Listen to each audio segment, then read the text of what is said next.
संबित पात्रा इस वक्त press conference कर रहे हैं, क्या कह रहे हैं सुनिए। के नाते आज ये प्रेस कॉन्फ्रेंस कर रहा हूं क्योंकि जिस प्रकार का टेरर डिमोलिशन, जिस प्रकार आतंकवाद का खात्मा बीते कुछ दिनों में हमने भारतवर्ष में देखा है, भारतवर्ष ने जिस प्रकार से पाकिस्तान में आतंकी अड्डों को ऑपरेशन सिंदूर के माध्यम से समाप्त किया है, वह अपने आप में पूरे विश्व में एक संदेश भेजता है, एक निर्णायक संदेश। आतंकवाद के खिलाफ लड़ाई के विरोध, आतंकवाद के खिलाफ एक निर्णायक संदेश। इसलिए आज का यह प्रेस कॉन्फ्रेंस, इसको संबोधित करते हुए मुझे गर्व की अनुभूति हो रही है। अदम्य साहस का परिचय दिया है भारत की सेना ने, अदम्य साहस। आज भारतीय जनता पार्टी और हम सभी कार्यकर्ता, आज सारा भारत धन्यवाद करता है भारत की आर्मी का, भारत की सेना का, भारत की एयरफोर्स का, भारत की नेवी का और उन तमाम जाबाज सेनानियों का जिनके कारण आज ऑपरेशन सिंदूर सफल हुआ है। अगर सही मायने में देखा जाए तो ऑपरेशन सिंदूर और उसके विषय में पूरा हिंदुस्तान आज जानता है, क्योंकि कई प्रेस कॉन्फ्रेंसेस हुए। कल भी तीनों डीजीएमओ ने मिलकर के देश को संबोधित किया और तमाम तथ्य जो देश जानना चाहता था उसे उन्होंने हमारे समक्ष रखा। मगर मुझे लगता है कि एक आम नागरिक के भाषा में, बहुत साधारण भाषा में आज मैं आपको बताना चाहूंगा कि ये जो ऑपरेशन सिंदूर हुआ है, किस प्रकार से इससे हिंदुस्तान आतंकवाद के खिलाफ लड़ने में एक निर्णायक भूमिका हिंदुस्तान ने अदा किया है। आप सभी जानते हैं 22 तारीख का वो दिन, that unfortunate day on 22 of April, जब पहलगाम में 26 लोगों का नृशंस हत्या कर दिया गया था आतंकवादियों द्वारा। वह आतंकवादी जो पाकिस्तान से आए थे, वह आतंकवादी जो पाकिस्तान द्वारा प्रशिक्षित किए गए थे, आतंकवादियों द्वारा प्रशिक्षित किए गए थे। उनमें 25 भारतीय थे और एक नेपाली नागरिक था। प्रधानमंत्री श्री नरेंद्र मोदी उस समय विदेश दौरे में थे, सऊदी अरब में थे। प्रधानमंत्री नरेंद्र मोदी तुरंत भारत लौट के आते हैं और उन्होंने जनता की बात को सुना। जनता ने उस समय एक मांग रखी कि आतंकवाद के ऊपर हमला हो, हमें बदला लेना है पहलगाम के इस आतंकवादी हमले का। प्रधानमंत्री ने बिहार की भूमि से ऐलान किया और यह वादा किया कि मैं वादा करता हूं कि जो आपकी इच्छा है कि आतंकवाद के खिलाफ हमला होगा, हम पहलगाम के इस आतंकवादी हमले का बदला लेंगे। We will avenge the death of 26 people. प्रधानमंत्री ने कहा यह जो बदला होगा, यह आतंकवादियों के कल्पना से बाहर का बदला होगा, और जो बदला हुआ वो आतंकवादियों के कल्पना के बाहर का बदला था। प्रधानमंत्री जी ने कहा कि हम घुस के मारेंगे और मिट्टी में मिलाएंगे आतंकवादी के ठिकानों को, और आतंकवादियों के ठिकानों को प्रधानमंत्री नरेंद्र मोदी जी के निर्णय ने और हमारे सेना के अदम्य साहस ने मिट्टी में मिलाने का काम किया। यह वादा प्रधानमंत्री नरेंद्र मोदी जी का था।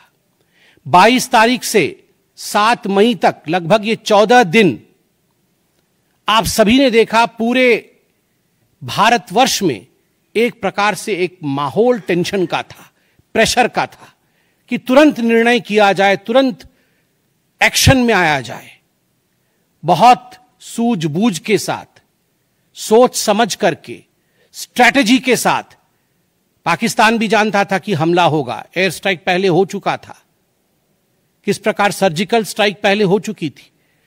पाकिस्तान पूरी तरह जानता था कि इस बार भी छोड़ा नहीं जाएगा, मगर उसके बावजूद पाकिस्तान इतना दिमाग लगाने के पश्चात वह डेट नहीं जान पाया जिस दिन यह हमला होना था।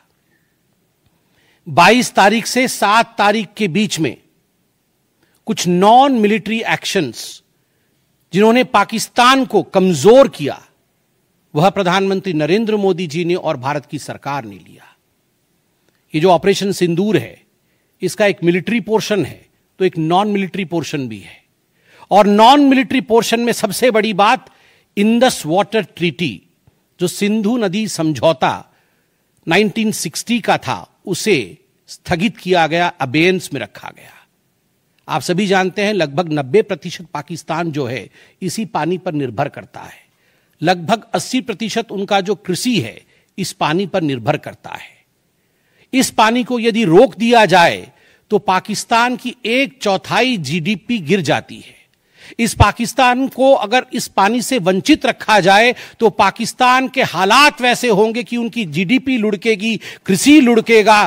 केवल कृषि और जीडीपी नहीं, उनके पावर कट्स होंगे और इस प्रकार का माहौल पाकिस्तान में पैदा होगा कि पाकिस्तान एक फ्रजाइल स्टेट के रूप में, अभी भी फ्रजाइल है, और फ्रजाइल स्टेट के रूप में वो सामने आएगा। झेलम और चनाब अब संपूर्ण रूप से भारत सरकार के अधिकार में है, अधिकार क्षेत्र में है।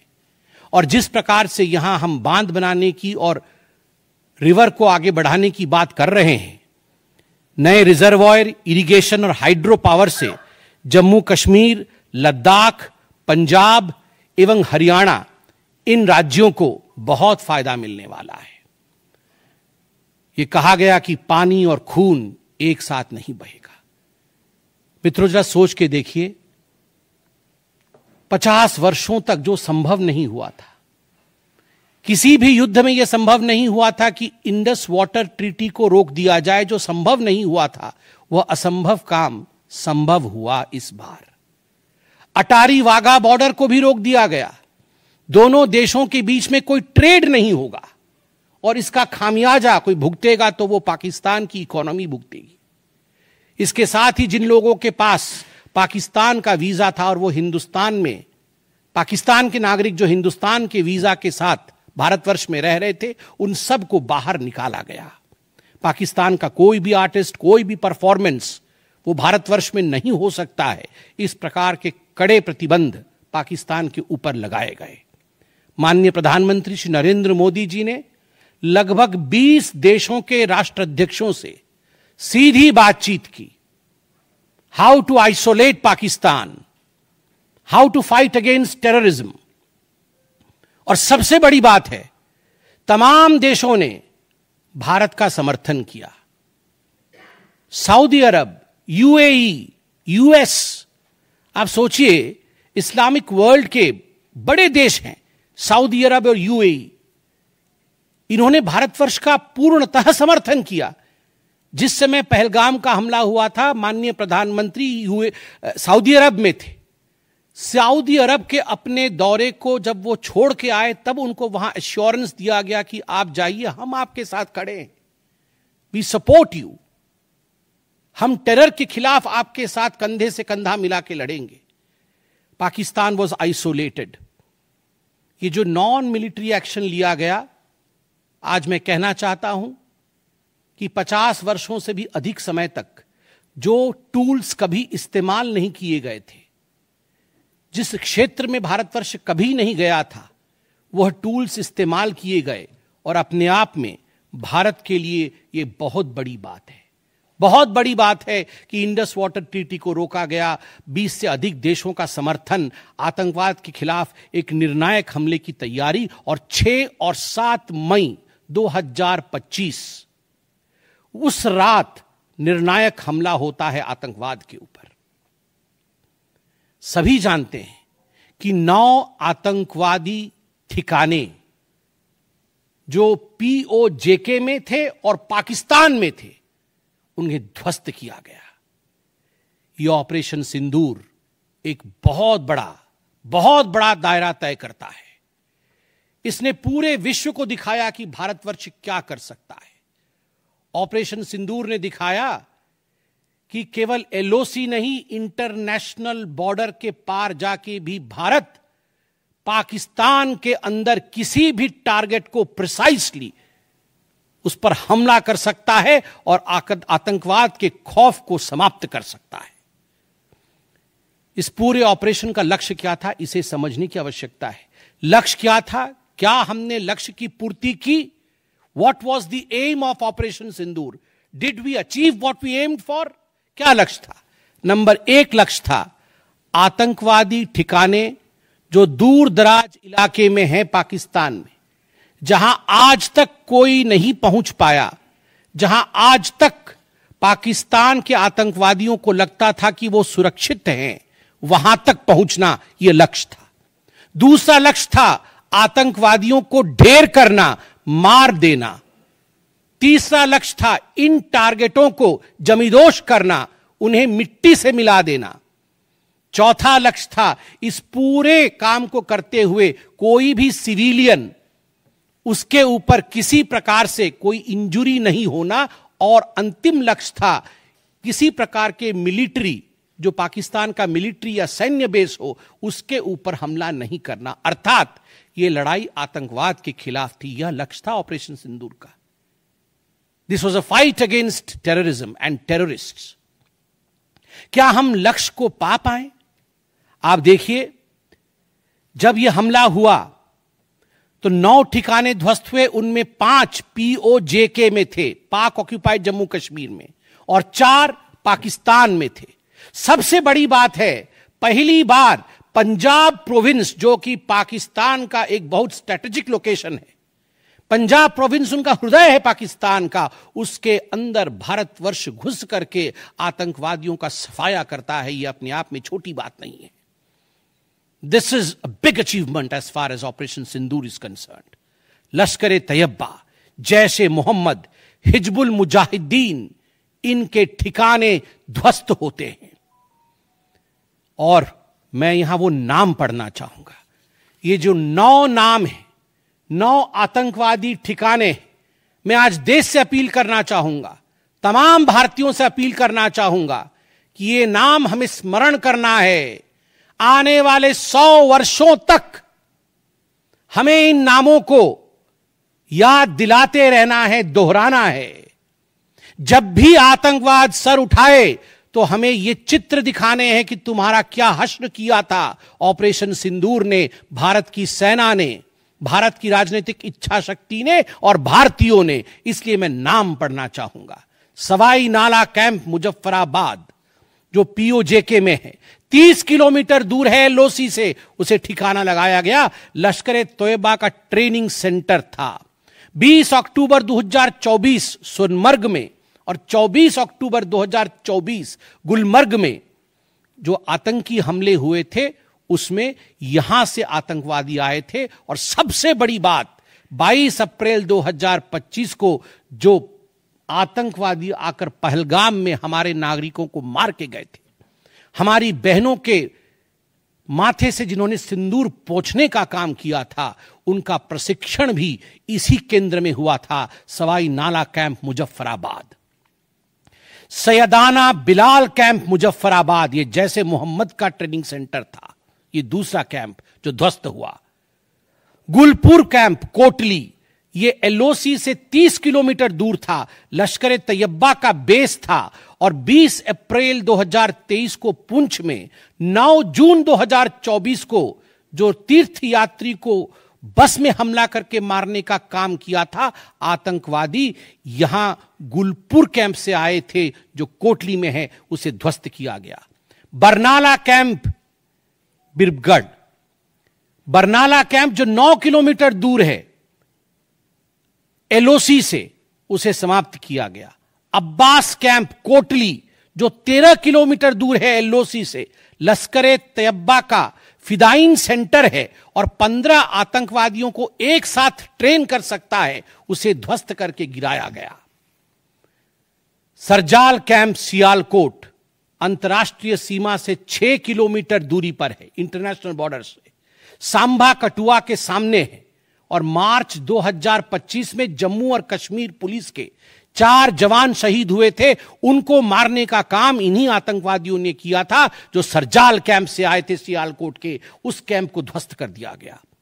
महमूना जाया कैंप सियालकोट जो कि 12 से 18 किलोमीटर इंटरनेशनल बॉर्डर से दूर है, मैं LOC की बात नहीं कर रहा हूं, इंटरनेशनल बॉर्डर से, और हिजबुल मुजाहिदीन का अड्डा है, बहुत बड़ा कैंप है। कठुआ और जम्मू क्षेत्र में जो भी आतंकवादी गतिविधि होती है, सियालकोट के इस मजनूमा जाया कैंप से आतंकवादी भेजे जाते हैं। भारतवर्ष ने उसे ध्वस्त किया। मरकज तैयबा मुरीद के, जो कि अंतर्राष्ट्रीय सीमा से 18 से 25 किलोमीटर दूर है, 2008 के मुंबई का जो हमला हुआ था 26/11 के नाम से जिसे हम जानते हैं, उसमें जो आतंकवादी आए थे अजमल कसाब और डेविड हेडली, उनकी ट्रेनिंग मरकज तैयबा मुरीद के में हुआ था। और आज मैं फक्र के साथ कह सकता हूं, गर्व के साथ कह सकता हूं कि भारत की सेना ने, भारत की राजनीतिक इच्छा शक्ति ने और भारतीयों ने मरकज तैयबा मुरीद के को ध्वस्त किया है, समाप्त किया है। मरकज सुभान अल्लाह बहावलपुर इंटरनेशनल बॉर्डर से 100 किलोमीटर की दूरी पे है।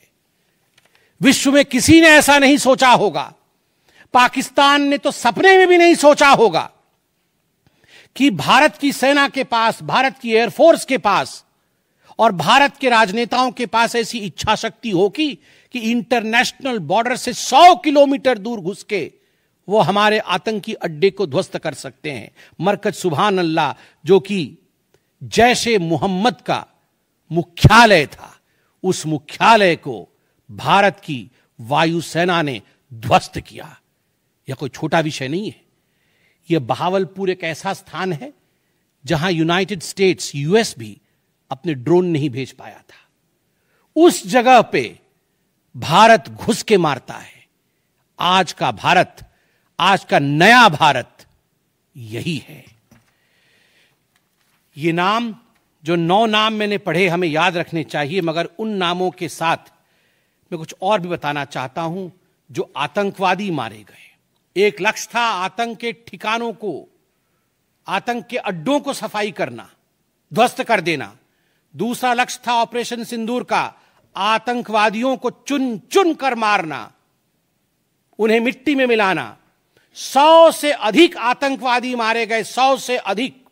मैं कुछ आतंकवादियों के नाम पढ़ता हूं जिनको कि हम डिस्कस करते थे डिबेट्स में, टीवी पे, यूएन में, जिनको कि यूएस ने भी कंडेम कर रखा था। मैं नाम पढ़ रहा हूं। मुदस्सर कादियान खास उर्फ मुदस्सर उर्फ अबू जुंदाल। अबू जुंदाल नाम से हम जानते थे इस आतंकवादी को। और जो लश्कर तैयबा का आतंकवादी था, वो मरकज तैयबा का जो मुरीदके में है, उसका इंचार्ज था।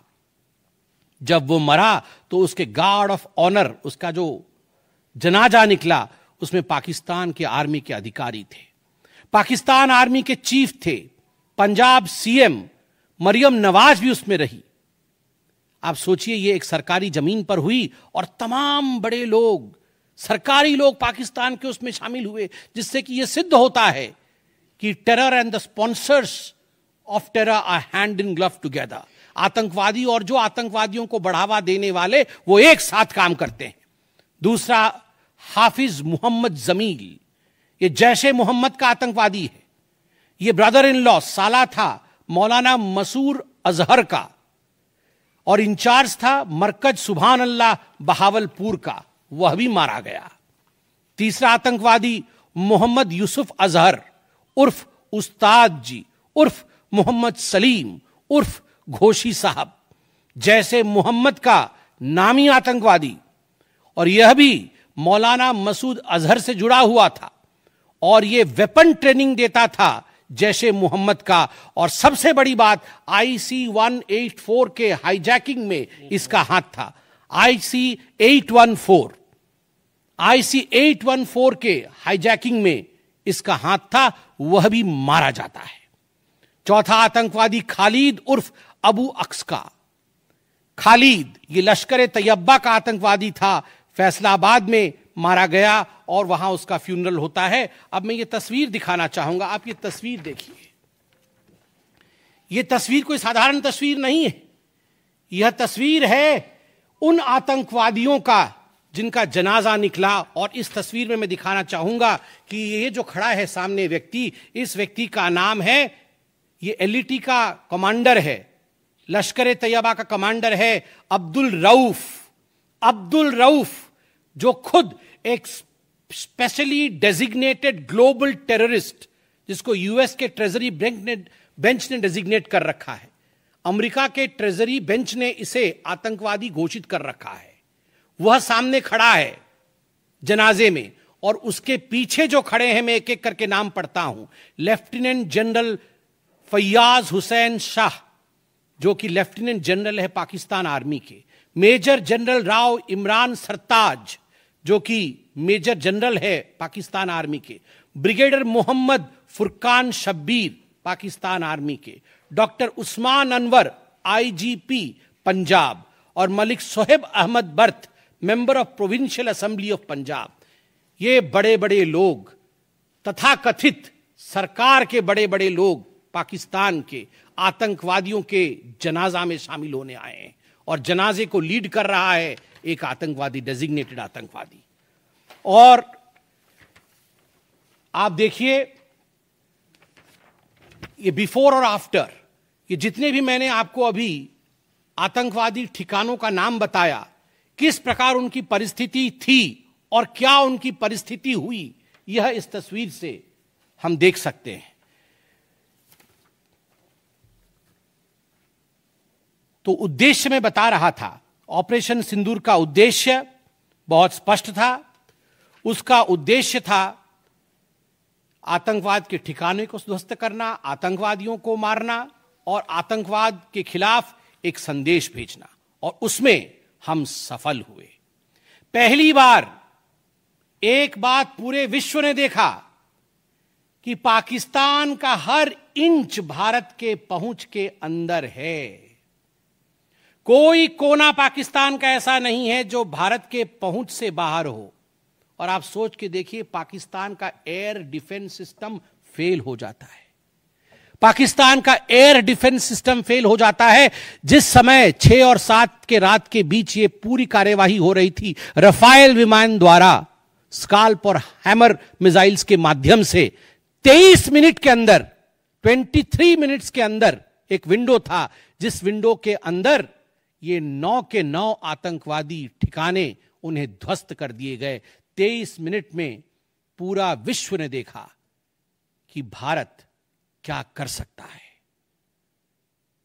मुझे लगता है पूरे विश्व में इस प्रकार से 23 मिनट के अंदर इतने प्रेसिशन के साथ आतंकवादी ठिकानों पर हमला किसी देश ने पहले किया होगा। और जब यह पूरा एक्सरसाइज समाप्त हुआ, उसके बाद जब हमारे एमईए ने, हमारी आर्मी ने प्रेस कॉन्फ्रेंस किया, तो उसमें कुछ 4 शब्द बहुत महत्वपूर्ण थे। वो 4 शब्द हैं controlled, precise, measured, non escalatory.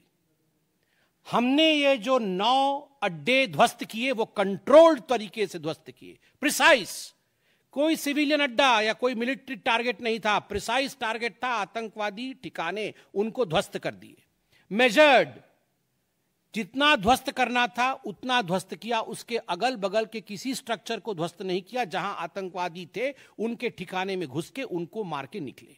और नॉन एस्केलेटरी मतलब युद्ध को बढ़ाने वाला नहीं, नॉन एस्केलेटरी, क्योंकि the primary escalation was Pahalgam. जो मूल एस्केलेशन था वो 22 अप्रैल को पहलगाम में पाकिस्तान ने किया था। हमने रिएक्ट किया नॉन एस्केलेटरी। ये 4 शब्द अपने आप को परिभाषित करते हैं कि ऑपरेशन सिंदूर का लक्ष्य क्या था। ऑपरेशन सिंदूर का जो लक्ष्य था, ऑपरेशन सिंदूर ने उसे 100% पूर्ण किया, 100% पूर्ण किया।